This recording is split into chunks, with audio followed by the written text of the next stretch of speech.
What up, what up, what up? Welcome to another edition of Office Hour Tangents, O Tangents, the OT for short.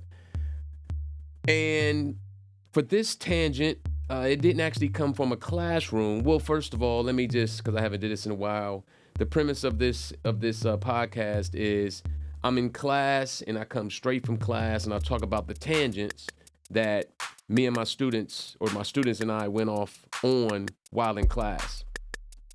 But then sometimes I also come in here with tangents that may have happened outside of class, talking to my boys, talking to family, talking to friends, whatever. But I try to keep everything based around creativity, technology, things of that nature. So and I'm Brandan Craft. You can find me everywhere at Brandan Craft. I'm kind of at Brandan Craft everywhere, X, Instagram, YouTube, all that good stuff if it's available to the public. And I am a professor. I'm a design professor. I specialize in UI UX design, but I also am well versed in branding and I dabble in motion graphics also. But again, this tangent today came from one of my boys. He interviewed me for a project he is working on in school while he's getting his master's. And it was various questions. We talked. It was a really, really good talk for about 45 minutes. But one of the questions was he wanted to ask me what my opinions were on certain topics from a person that is in the STEM, that is kind of participating in the STEM. I'm trying to cover up that base back there. That's like in the STEM field, right? STEM related field, which I am and which I teach. So the question he asked me was, what, I forgot the exact question, but it was basically like, what in my personality, like what in my soul or whatever you want to call it, caused me to gravitate towards STEM type things. And particularly technology, I've always been into it. This guy, my friend, my boy, one of my best friends, he's known me since freshman or sophomore in high school. So, and it got me thinking, like, I never thought about it. I never thought about it, but I was quick with it. It was like a freestyle. It was like I thought for about 5 seconds, and then I was like, because of the boundaries. And I forgot, it was a reference point to, I forgot who I was talking to before in a prior conversation. Oh, I was talking to somebody about coloring within the lines, right?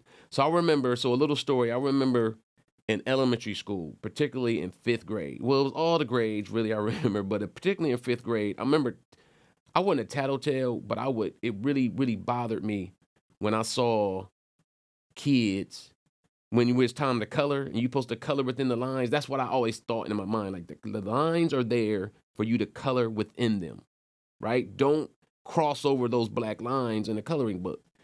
And, a lot of kids didn't give a damn about the black lines. And it used to bother me because I was the king of coloring within the lines. So his question, made me kind of think of that, like think of my history and think of kind of like where I ended up, like where I am now and kind of where I started. And it really started from just doing art when I was very small, but my sensibilities were to always be neat. Like I'm kind of, I don't diagnose myself, but other people may say that I'm kind of OCD, meaning I don't think I'm OCD. I just like things in certain places. I don't know what the definition of OCD is, but I just like things in spots. My favorite store is the Container Store. How about that? So it just makes sense that I gravitated toward this technological fields, particularly, I kind of made my way in web design. When it comes to web design, app design, anything screen based, it has to be, it's based on, the visual part of it is based on rectangles. If you think about web pages, apps, any kind of screen based design, right? What you're watching right now, whatever you're watching this podcast on, whether it's a phone, whether it's an iPad, whether it's a computer screen, whether it's a TV, whatever. If you're watching, it's on a rectangle. It's on a rectangle. Like a lot of the things, most of the things this is a tangent, but most of the things, and this kind of teaching my class, my intro level classes, we as human beings, whether we recognize it or not, we're just used to being in boxes. We we prefer boxes. Unconscious, not everybody. Somebody's on the screen like, I don't like being in boxes. I don't like being boxed in. You might, but you sleep on a rectangle. You live in a series of rectangles. You have this thing in front of your face, and it's a rectangle all the time.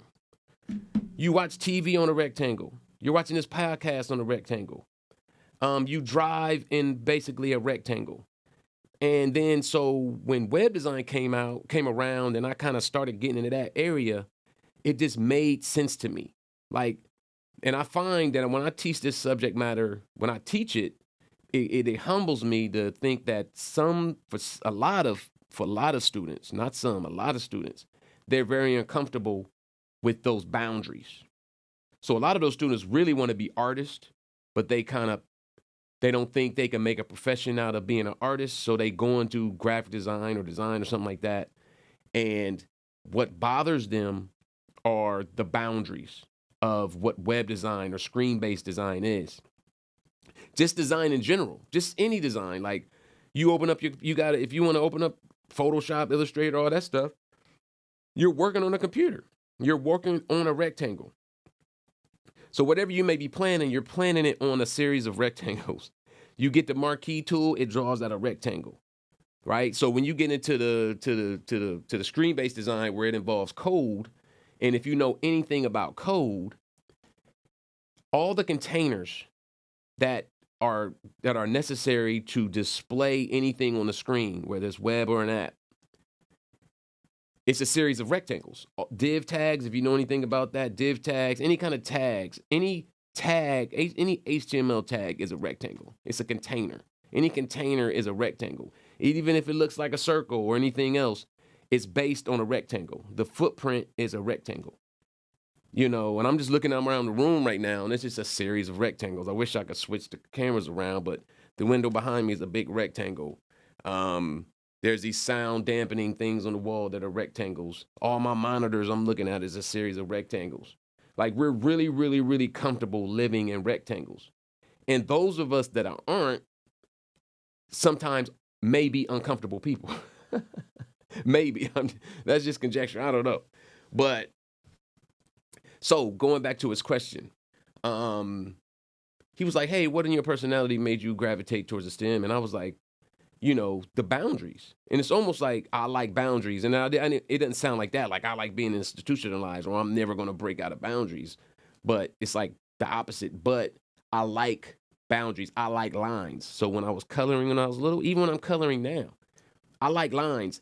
All my design, if you look at my portfolio and my designs and things I do, it's very technical. Even when I do fine art, even the abstract stuff I do, it's still technical. It's still very clean with clean lines. That's why I never liked using paint. Well, I never liked using paint brushes. How about that? I'll use paint markers all day, but I don't say hate, but I really don't like, and I've never liked it. Even when I was little, people, they love just being messy. I never liked being messy. I never liked paint brushes because it's hard. It was hard for me, especially at a young age, to be very precise with a paintbrush. And then the unevenness of the colors, and the color would fade out as it got, drier, and it was never my thing. I like consistency. I like my colors to be consistent for the whole composition. So I thought that was a very interesting. I was like, as soon as I said it, I was like, as soon as I answered it, I was like, hey, I need to address this more because I wanted to talk more about it in the conversation. But that's why I have this old tangents is kind of like to discuss the discussions in between the conversations. I don't know if that makes sense, but yeah. So yeah, I like boundaries. So it's kind of interesting. So any app is in a boundary. So that's the kind of dope thing about being a designer. So sometimes I teach in class as far as like I've addressed this in some other podcasts, but the difference between art and design, right? I kind of start off with like, what's the difference between art and design? Because I know a lot of the students, most students that I see, and I know me, I would say, I would venture to say, and I don't like giving blanket statements, but I would venture to say that most design students, most design professionals start off as artists, okay, or artist wannabes. Like they don't teach design. Well, at least when I could say when I was coming up, I was never taught what design was. I didn't find out what graphic design was until junior year in college. And I found out like, oh, that's what I've been doing all along. I thought it was art because in all K through 12, you go to art class. Art class used to be like 1 day a week, maybe 2 days a week. Now it's probably like once a month. That's one of the first things they take away from schools when they have budget issues, which is like the wackest thing to do. You need to add more, you being whomever, the powers that be, they need to add art and creative based classes and not take them away. PE, that's like a form of art. Those are the first things taken away, which is so backwards about society, our society, because innovation comes from those gaps. And art and creative people, they're the best tools to figure out the innovation in between the gaps of mediocrity and normal. Anyway, tangent. So I teach them the difference between art and design. So in my opinion, the difference between art and design, the biggest difference between art and design is that art, what I teach them is that art is for you, which is when I'm talking to students, art is for you. You want to create something for you and you think it's dope and you think it's beautiful and you don't want to show anybody until it's done and you want to unveil it like, ta-da. That's art. And that would be a dope profession to have is that's all you did all day was just do art and just put it somewhere and you only got to worry about selling it. You just love doing it. Now, we live in a capitalist society, so oftentimes you have to be able to make money from what you do. So, then you can start making money from your art, which is very doable. I've never done it. I've never ventured to do it. I don't know how hard or easy it may be, but it's not easy. So, what happens is a lot of artists in high school, they start to panic and think like, wow, well, I want to do art, but how do I make money doing art? And a lot of them end up in my classrooms, in my design classrooms, because it's like the closest thing in a catalog. If they're looking through a catalog, it's the closest thing to art. It's like no art program, but a lot of times there's a design program or there's an art and design program, right? And that's what our program is. It's a design program. We also have a program called Visual Art and Design.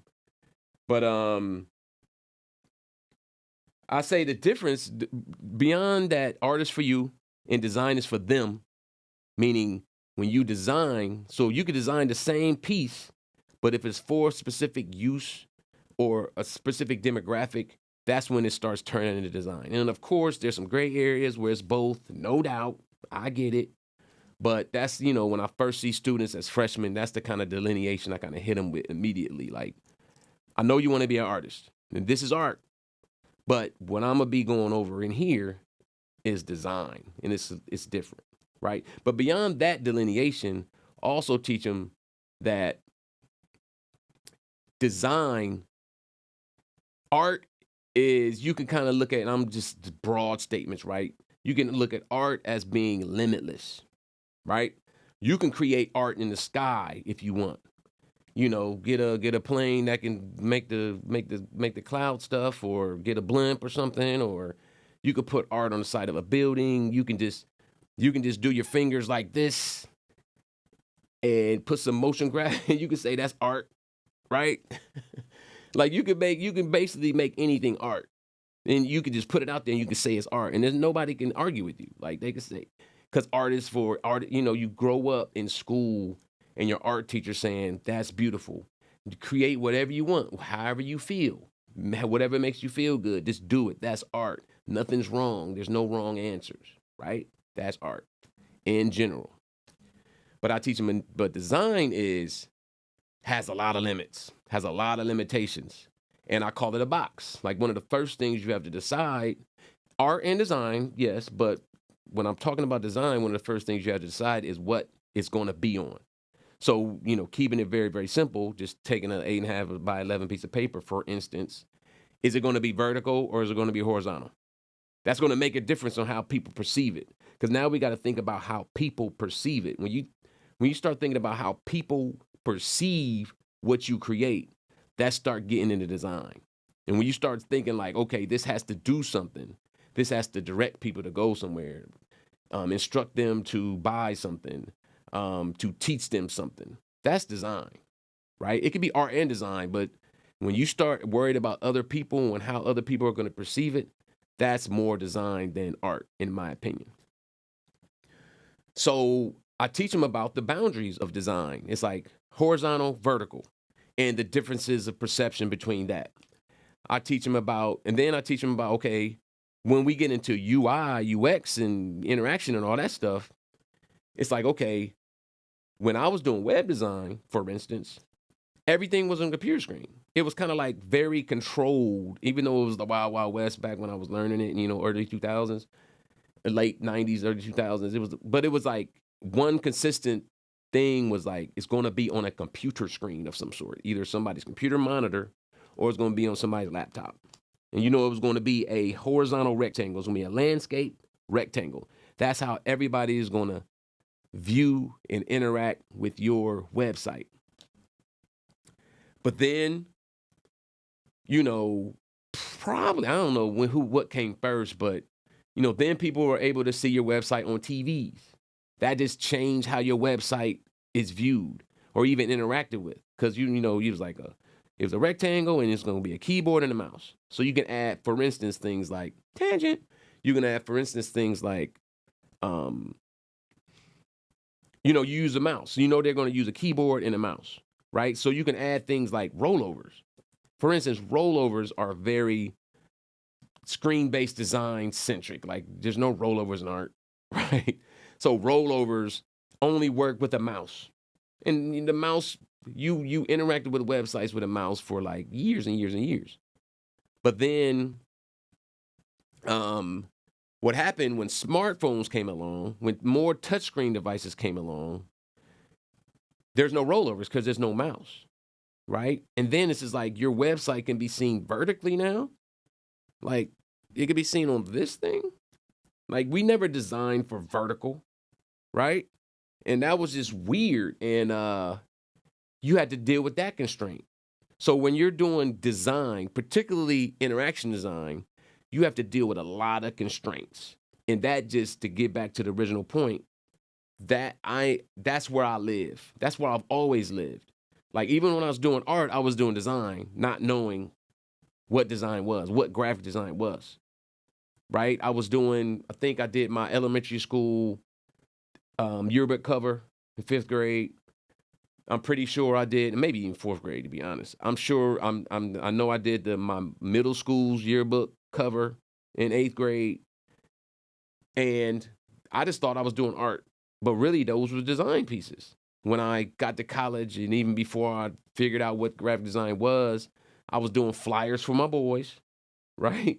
But particularly flyers for my frat, which is Alpha Phi Alpha. I was doing flyers. I had joined a fraternity, and I was doing flyers for our parties, and I was hanging them up and posters, and I was doing little graphics that would show, and that was graphics. I just said that was art. I was doing artwork, right? Until I found out what graphic design was. But that's why I was attracted to these tech fields. I was attracted to coding. To be honest, I mean, not even to be honest, but my undergrad degree is not in graphic design. I graduated from the University of Pittsburgh. They did not have a graphic design program. I didn't find out what graphic design was until junior year. And I was like, damn, that's what I want to do. But I was an architectural studies major. I was a computer science major before that. I changed my major to architectural studies because that is what I always really wanted to be. But that even catered to my sensibilities because think of architecture is just the management of rectangles. That's how I think. That's how I look at it. Think of a blueprint. When you're looking down at a blueprint of a building or a house or a structure or whatever, landscape design, whatever, it's just management of shapes. And most of those shapes are rectangles. That's all. That's how I see design. It's management of shapes. And that's how I try to simplify it for the students. Is like, think about it as Think about all the, what am I gonna do? How's it gonna look? How people are gonna perceive it? I mean, just like think of its shapes. And they're like, I can't really draw. Like that's perfect because in design you really don't have to know how to draw. Now it's great if you do know how to draw, but if you could draw a straight line and draw rectangles and squares and circles, you can be a UI UX designer. Like really, that's what you need. It just needs to be precise and it needs to be deliberate, right? So yeah, so some of my even my art stuff. So I'm gonna show some of my let me see some of my art stuff. Even when I do art, so this is just from my Instagram account, but I don't do art often. I don't have a lot of art pieces. I'm not an artist. This is the first time I even really did art that I've shown to people. Like I've always done design, right? So even my art pieces are very precise. You really can't. It's not centered.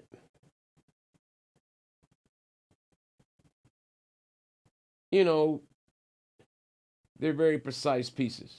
They have lines that I don't color or don't cross. It bothers me. This is not. Anyway, let me see. This one I like the most. I start my art pieces like this. Isn't that crazy? Not even thinking. I remember sitting down and I had an idea and I sketched it out. I basically approach my art pieces like I approach my design pieces. Like I approach it the same way if I'm doing a logo for somebody or if I'm doing this. Is I start off it almost and not even thinking about it then. I'm looking at it right now. Like how I start these pieces is like I make it like a coloring book. I didn't do that on purpose. I'm thinking of that right now. Like I start my art pieces to look like a coloring book. I need to just do it like this and just have my son color it. I've done that before, but I need to do that more. But starts off as a color book. And I don't know how I'm gonna design it at this point. I just know the structures I want to make. Right? And then I kind of color it. I just coloring. That's really what I'm doing. I did this thing like 3 years ago. I didn't realize that's what I was doing. But basically, I'm making my own coloring book and then coloring it in. Because usually when I do coloring books, it's like really, I don't like none of the coloring books. So I guess I'm just making my own coloring books. Hey, reach out if you want some custom coloring books. I'm just throwing that out in an atmosphere. You know, just throwing it out in the atmosphere.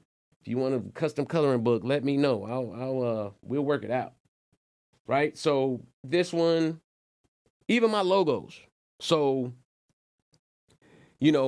before I got really heavy in the UI UX, and not even before, like during, I still love logo design. I love coming up with brand marks for people. But I'm at the point where if you want a brand mark for me, you just have to let me just cook.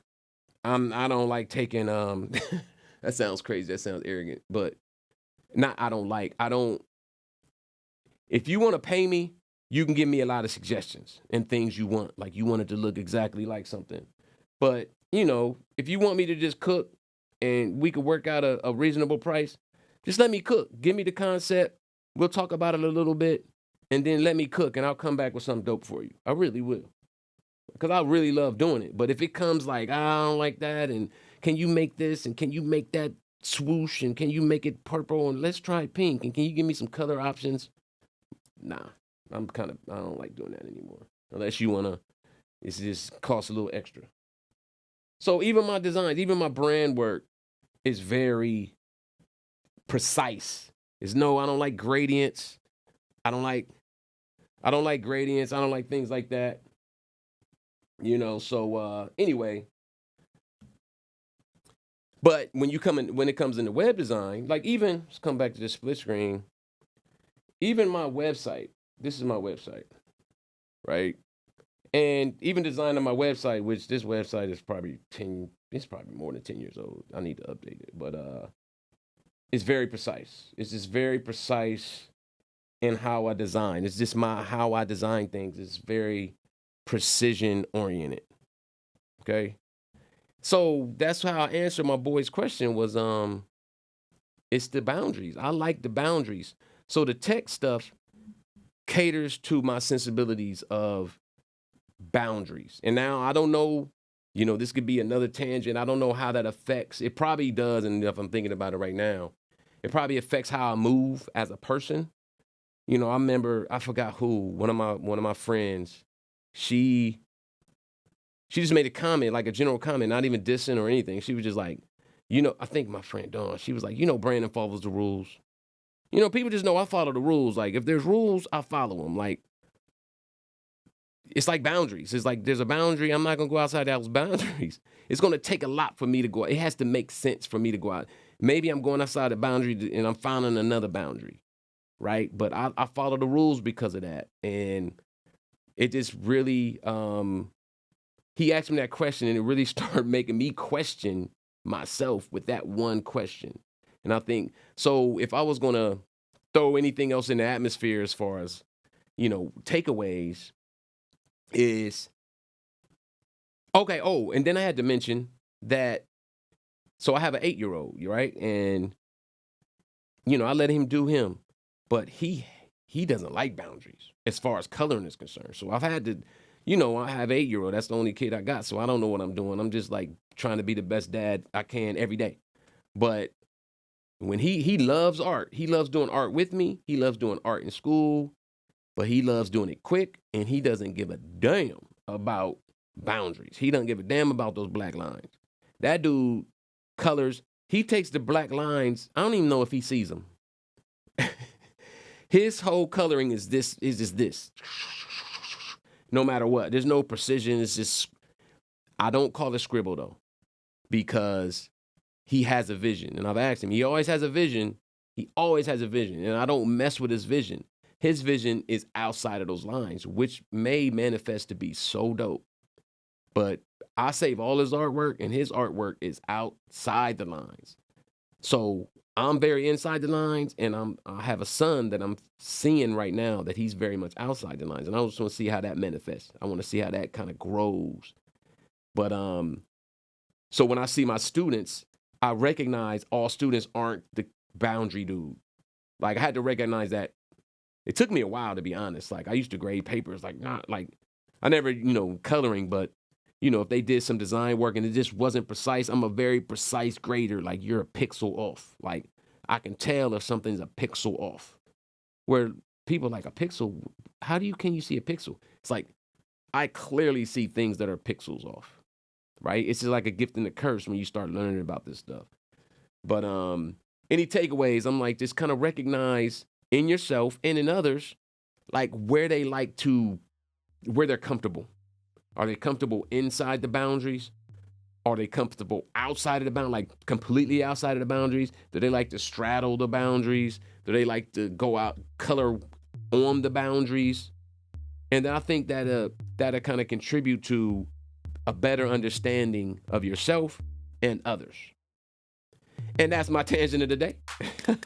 So, again, this is Office Hour Tangents.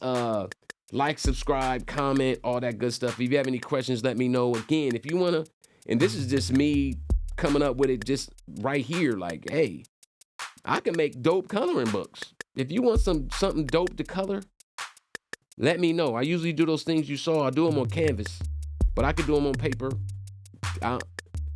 This is just very freestyly right now. Like, I'm thinking I could do coloring books for people. But that's how I start. I start with boundaries, and then I color within those boundaries. So, like, subscribe, comment, all that good stuff. And until next time, peace.